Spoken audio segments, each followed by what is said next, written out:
Hello, everyone, and welcome to this Tuesday talk. I am interviewing my friend Jeff this afternoon, and I'll have Jeff introduce himself in just a moment. But before we get started, for our live listeners today, thank you for joining us. But we love audience participation.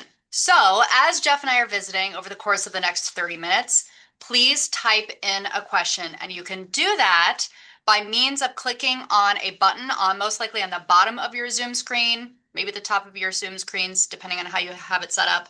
But there is a Q&A button that you can click on. If you don't see it, it's most likely in the More button. So that's a circle with three dots in it. Click on that and you'll see the Q&A button. So you click on that and then you can type in a question. You can even click this little box that says anonymous so that I won't know your name. If you want to remain anonymous, that's completely up to you. But with the topic today being, I'm interviewing our chief financial officer for Right at Home. We'd love to see some questions from the audience when it comes to that specific topic. Getting Jeff's expertise over the course of the next 30 minutes. So take advantage of that. I know I will. Okay, Jeff, if you would please introduce yourself to our audience. I'd be happy to, Jen. Hi, everybody. My name is Jeff Vavricek. I am the Chief Financial Officer, as Jen just said. Chief Financial Officer of Right at Home. I've been with Right at Home for 16 years. So I've seen quite a bit of stuff here. A lot of things have changed, but a lot of things have not. So it's really great. But it's a great place to work. I love my job. I've got a lot of great responsibilities. I do a lot with a lot of money stuff, right? A lot of Yep, budgeting, a lot of financial planning, a lot of looking at our actuals and doing monthly reportings, things like that. yep, It's also really active in working with our board. So we've got a board of directors that I work with. We've got an ownership group that I work with, most responsible for risk management with the organization. That includes things like insurance, insurance claims, legal, things like that. Okay, great. Lots of great information. I'm excited to visit with you today. So Yeah. I didn't tell you this, but Yeah. I put together some fun questions for you in Okay. advance of All right. this webinar, just in case we don't get any active questions from the audience, which, Okay. of course, as soon as I say that, a question pops up into the Q&A box. So let me ask this question first, and then I'll get to some of my other questions that I've put together. So it Okay. says, what are the most common financial or operational risks new franchisees underestimate? Well, I think all of our franchisees have a financial risk with the amount of caregivers that are out there. So our business is largely dependent. It's almost entirely dependent upon a caregiver providing care in the home, wherever home might be. It might be in a physical house, might be in assisted living, lots of Yep, different places. yep, But we do our business with through the use of a caregiver. So caregiver, I mean, just when if you watch kind of anything on the news, there's lots of challenges with hiring in certain tranches of the job market, for and sure. healthcare is one of them that is where most of the jobs over the last year have been hired. Just Hmm. healthcare in general, that's where most of the new jobs have been created. Yeah, Uh, but there's a lot of competition for those jobs. So getting caregivers is a potentially financial risk. If you don't get enough of them, you yep, can't run your business. So that becomes a challenge, and that's something that we have, Jen, as you know, it's something that we at the corporate office focus on a lot. We have a lot of initiatives on how to increase hiring, how to increase retention of current caregivers. We really like to we understand that that's the lifeblood of our business. We help out our franchisees to do that and to make sure they have plenty of resources to provide care. yes. And I'm going to add to that, Jeff. So I would say that it's not inevitable that you positively will have a challenge with that. Yeah. I suppose to add to a layer to that, we have a ton of resources and tools and guidance and help to provide our new franchise owners or even, tenured franchise owners with caregiver recruitment and retention. The franchise owners that take advantage of all of those tools and resources that we have, I would say it's less of a risk for those franchise owners. It's going to be a higher risk if you're Yeah. like, you know what? I can do this on my own, which I think that's crazy because you're joining a Mhm. franchise. Why not take advantage of all Right. of the resources that we have to help and support you? Yep. Yep. We Yes. provide a lot of resources to help out with that. Yes. Okay. So my question is, and um, maybe a little bit related to that last question that just came in. It says, "What's one financial myth you wish every new franchise owner would stop believing?" Well, I think that the myth is that this is an easy business. I think Yep. some people think that, I think. Hmm. And kind of in the same line, it's an easy business and it'll be easy to make money. And the reason I say that is because uh, a lot of times when I talk about people to talk to people about what I do, and they go, "Oh wow, there's so many seniors. That's it's must be easy to get clients. Must be easy to get rich doing this job."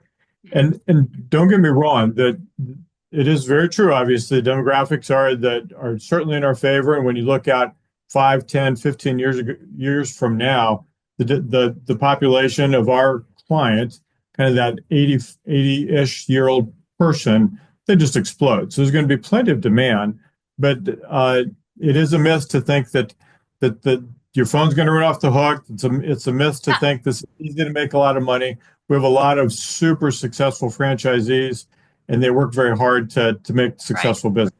Yes. And I would also add that I think that is applicable to anybody becoming an entrepreneur. I'm not sure that there's a business model out there that says, like, it's true, it's so easy to do this. I think becoming an entrepreneur, it's hard work no matter what, Yeah, it no is. matter the business model. So Yeah. that's a great point to bring up. Okay, so another question actually just came in before I get back to my list. It says, "How should I think about private pay versus third-party payers? For example, VA, long-term care, Medicaid, where applicable." Okay. So Jen, we spend a lot of time kind of looking at that from a system perspective. So individual franchisees, independently owned and operated, they can have the pair mix. That's what we would call kind of those three examples you gave, the pair mix of they get some of it's private pay. So it's clients writing a check, some of it is through the VA, as you said, or through a state waiver program. There a franchisee is able to kind of get the pair mix that they want in their office and their location. However, we look at it from a perspective of we like to see at least 70% in private pay. So we feel pretty strongly about that. And the reason is, Jen, is because the private pay is something that's within your control. In other words, the bill rate, the rate that somebody charges you, that's something that you can control.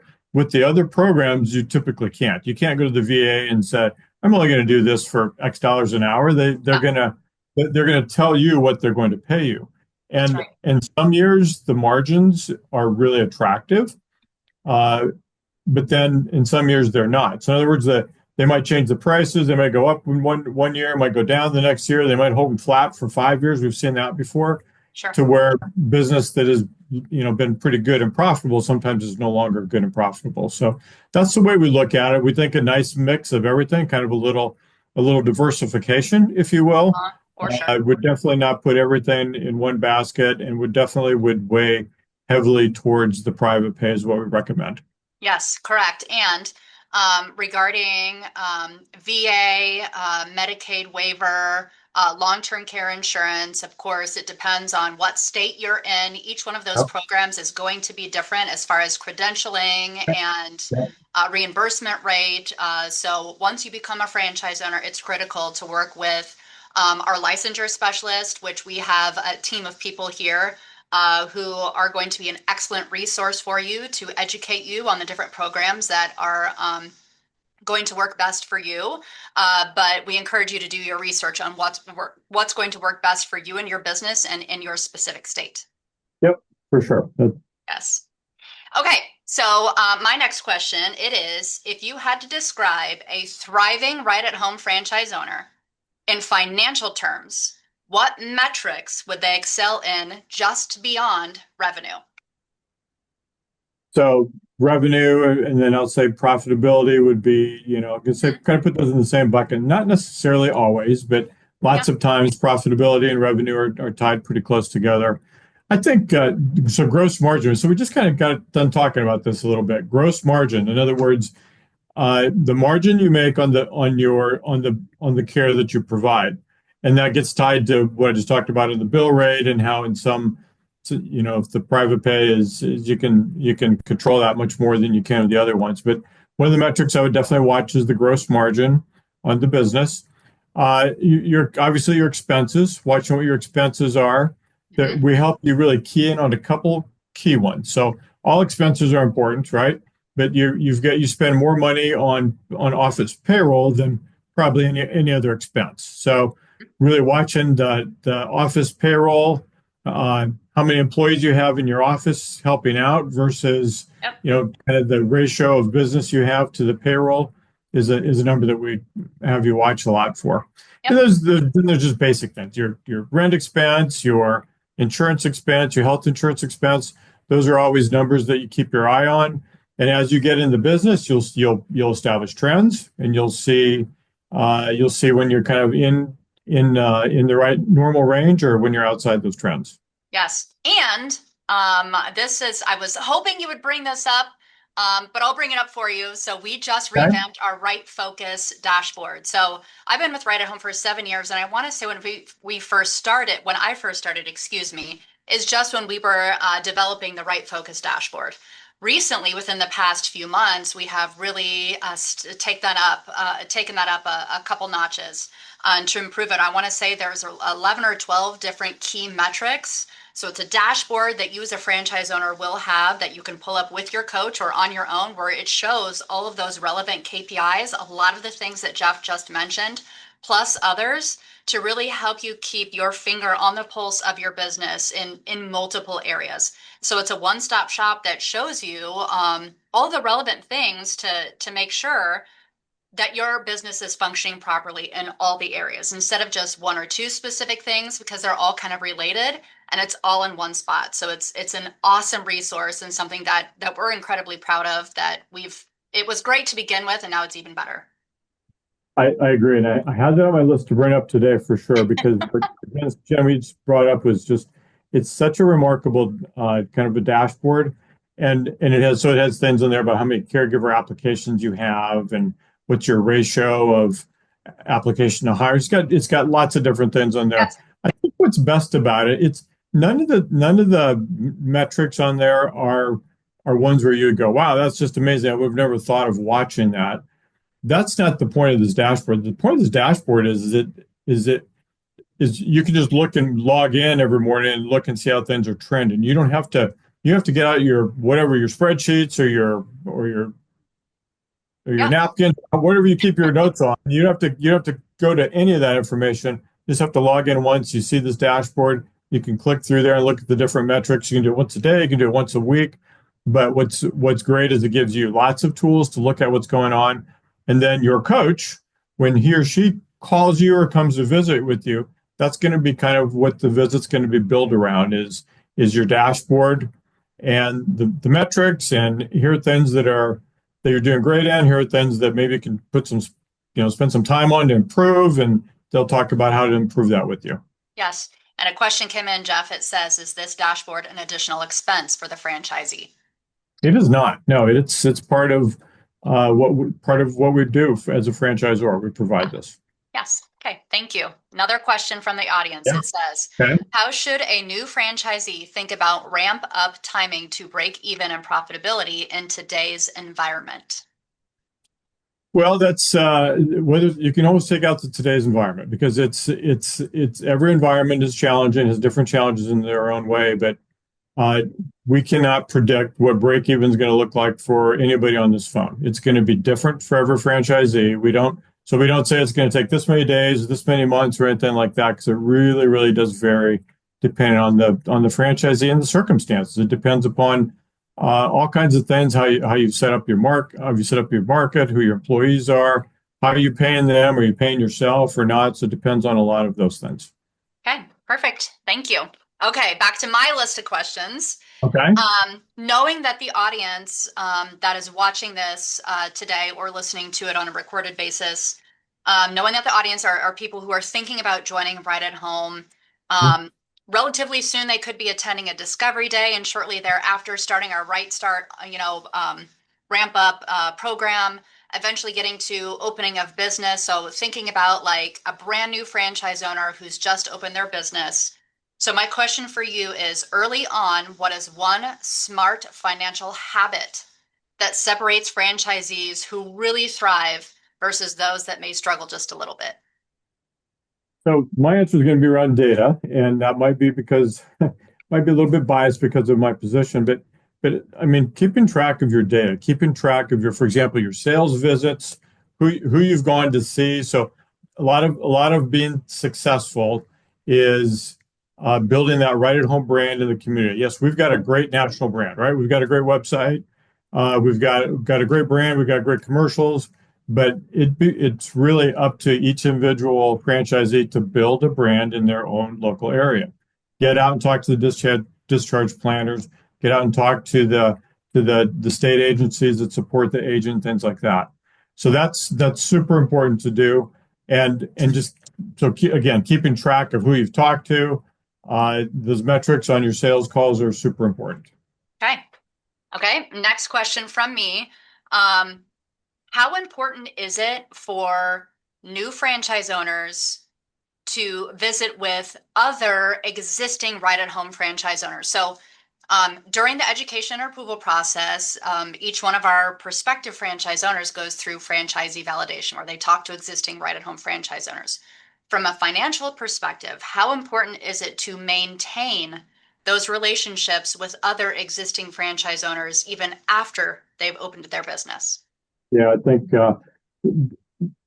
We haven't done a study on it or anything like that, but there's a lot of correlation between the ones that find kind of that mentor, to form that mentor-mentee relationship and continue to talk after they open up, after a new franchisee opens up. It might be their neighbor across town that they can uh, talk with or go to coffee with or get advice on with. I mean, it could be somebody across the country as well. So it might be just somebody that they met in the Right Start training class, and they just stay friends and are able to communicate and kind of kind of work their way through problems together. But it's the validation process is super important. As a potential franchisee, we give you a list of names, a list of franchisees. We don't say call these three. We give you a list of franchisees, and you can pick and you can call. And that is such an important piece of kind of the due diligence process Yeah. because it lets you. I mean, you and I are biased, Jen, and Uh-huh. we're super proud of where we work, and I think we got the best home care company out there, hands down. But to hear it from our franchisees, that's I think what has the most value. Okay. Thank you for that. My next question is regarding the coach and the franchise owner. So every franchise owner has a specific coach that they are paired with, and Mhm. there's tons of subject matter experts, behind that coach, here to help you and support you as a franchise owner. So, franchise owner and coach put together a strategic business plan. And part of Mhm. that strategic business plan is establishing those goals and establishing those KPIs and certain numbers to reach by a certain date. How Mhm. important is it to establish those goals? That's just part of the support that we provide, but really just want to get your perspective on a franchise owner who wouldn't set any financial goals versus one who does and the importance of that. So it's probably not a big shock that some people just aren't into setting goals. Like I'll just kind of shoot from the hip, and I'm talking about any entrepreneur may or may not think that that's an important thing to do. Yep. Again, we really emphasize the importance of it because we've found out that the ones that set the goals and then hold themselves accountable, and our coaches will help you as a franchisee hold yourself accountable to the goals that you set.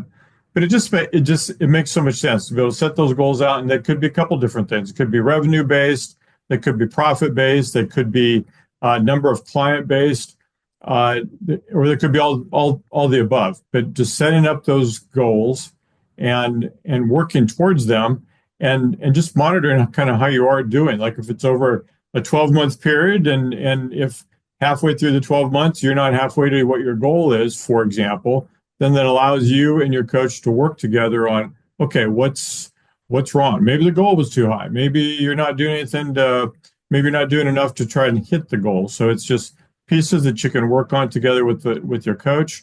And then that great dashboard that we just talked about a couple minutes ago, probably the metric that you're going to, probably all the metrics you're going to set are going to be right there on the dashboard, and you can Yep. keep track of it. Yes. Okay. Thank you for that. Mhm. So quite often I say, it sounds very cheesy. And even when I say it, I'm like, this, why would I even repeat this? But you start with the end in mind. So, how important is it for a franchise owner who's just joining Right at Home to think about their succession plan from day one?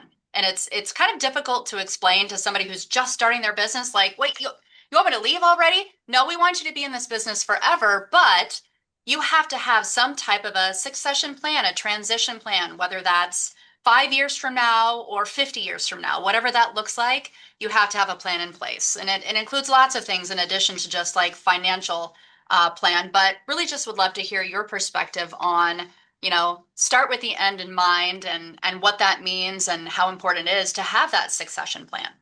Yeah, I think a lot of people, and sometimes I'm surprised by the number of people that might have a plan in mind, but lots of times that they do not. But I think it's uh, developing your plan the first day you're a franchisee, that's probably not necessary, but it's something to be thinking about. Like, right? Am Yeah. I like, what am I going to do with this someday? Because we've got hundreds of franchisees that have built really high value business, right? Very successful businesses.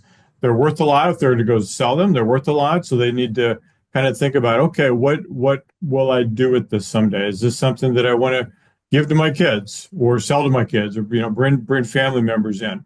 And we see that happening a lot in the business, in our business at Right at Home. And I think that's one of the best kind of the best validation points you can see is when you see so many of the franchisees that started up, say 20 years ago, and they've got their kids working now and they're part owners and they're going to take it over, and that's really awesome. But just having, whether it's a family thing or whether it's okay if your goal is to build it up and then sell in 10 years, that's fine too. But just have something in mind in terms of what you want to shoot for long term. Yes. Okay. Very Thank you important. for that. Thank you. Yeah. Yeah. Okay. So, as a member of the leadership team, it's Mhm. important that, these potential franchise owners who are listening to this, it's important to them that they know that the franchisor has a strong, leadership team in place and a strong team of people at corporate headquarters to help and support them. But specifically being a member of the leadership team, it's important to our system that that there is a spelled out strategic plan, an annual plan, a 3-year plan, a 5-year plan. So, as a member of the leadership team, can you give some insight, from a CFO perspective, what the future of Right at Home looks like? Maybe just a couple high points on our 2026 plan and goals for Right at Home, and how that relates to our franchise system, and then even more looking a little bit farther into the future. And I know you've heard Margaret, our president and CEO, say this multiple times. Things get kind of fuzzy, beyond 5 years, and because in the world of home care, things are constantly evolving and changing. So it's tough to be like, this is our plan in 5 years. Whoever would have thought that COVID and a global pandemic was a thing. Yeah. Yeah. Um, that wasn't even on our radar right before COVID hit, right? So just thinking about the next 12 months for home care in general, and maybe some things that Right at Home is working on right now as we look ahead to the future. Okay. So that's an easy question because we spend a lot of time from a leadership perspective on our strategic plan. And actually, we're going to strategic planning in about 3 weeks now. So for our 2020, kind of our 2027 run. But Mhm. what's really important about the strategic plan is just kind of from a high level perspective, we want to really be focused on the future. it's easy every day to, I mean, every day we come in and look at the numbers. I do. Everybody comes in and looks at the numbers, and we get weekly reports, monthly reports. It's easy to get caught up in that without looking down the road. So we make sure that we put time, and I'm not just talking about one. Yeah, we have strategic planning in 3 weeks, like I said, but this is something we talk about weekly in our executive meetings, as you know, Jen. So what's in store for us down the road? We have a couple things. One is I talked at the beginning of the hour about the fact that uh, one of the things that we're constantly aware of and is always at the top of our list is a workforce. Like, what does the workforce look like? What does the ratio of seniors to caregivers is going to slowly decrease over the next 20 years. So how can we how can we provide more care with the workforce that we have, Yep. whether that's through technology or whether that's through uh, something else. Robots don't know what it Yep. is, but we're definitely looking and spending time on expanding the care capacity that we have right now. That's right. So that's a big one. What we do right now. Second is AI. I talk about AI, and I know it's a buzzword, but it's something that we're spending time and money on. And we feel like that's so. First of all, our franchisees, they're asking for it. So it's not like we're pushing anything. We're developing AI that helps us both at the corporate office, but as well, we're coming up with things that will help the efficiency, the productivity of our franchisees as well, uh, to help advance the system. Yep.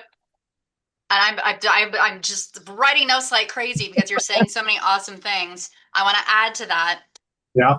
You're absolutely right. We're focused on the future. It's very rare for us to just talk about the right here and now. We're Yep. constantly forward thinking. We're constantly looking at the home care industry in general, the current state and future state. It's no secret that this is a highly regulated business, so we stay Yeah. on top of all of those rules and regulations and For sure. properly inform our franchise owners on yes, the right here and now, but also what's coming in the future. And data-driven decisions, first and foremost, the numbers tell a story. We're very focused on that. And I would say most importantly, we listen to our franchise owners. So it's not just like, oh, we've done the research and, this is what the numbers say and this is what we're seeing in, the state of home care. We're constantly listening to our franchise owners, the ones who are out there on the front lines working this business day in and day out. So the feedback that we receive from them on here's what's happening and here's what we need, the majority of our decisions are really focused around that. So I wanted to make sure to mention that as well. Yeah, and I agree. We listen to our franchisees, as you said, and we've got a couple different ways to do it. But one is with our strategic leadership council. So we have geographically, we have the country divided up, and we have representatives from each part of the country that represent the franchisees in their particular state or states, however they're divided up. And yeah, we have calls with them weekly. I'm sorry, monthly calls with them. We have meetings with them to understand what the franchise system is asking for. Yes. Okay, Jeff, time flies when you're having fun. This has been fun because we have 2 minutes left. Yeah, I saw you Wow, look at your clock. You're like, wow, it's already I been know 30 it's minutes. amazing. So, anyway, before we part ways, I always like to ask this question. Is there anything that we didn't talk about today that you'd like to bring up to our listeners? Or if not, any piece of advice that you'd like to leave with our listeners before we hang up here? Okay, so I can combine this into one here. The thing we didn't talk about today is really the why you do this business, and there's so many reasons why you'd want to do this business, and maybe why you wouldn't as well. This has to be this is not an easy business to do. It's not an easy business to run, and you want to be this. You have to have a passion for helping others, for helping seniors, for you have to be a caring person. You have to be that person that really feels good when you've taken care of somebody's mother who lives 3 states away, and they're worried about mom or dad or whatever. That the why is a really important part of the job. So I would say make sure that your why is all squared away. We're a great company. I think we're the best one out there, but you got to make sure that that you're doing it for the right reason. That to me is at the top of the list. Yes. Okay, great advice. Thank you so much, Jeff. And thank you for doing this today. I know you're a busy guy. I appreciate you doing this, and I know that our listeners do as well. So thank you. All right. Anytime. Thanks, Jen. Okay, until next time. Goodbye.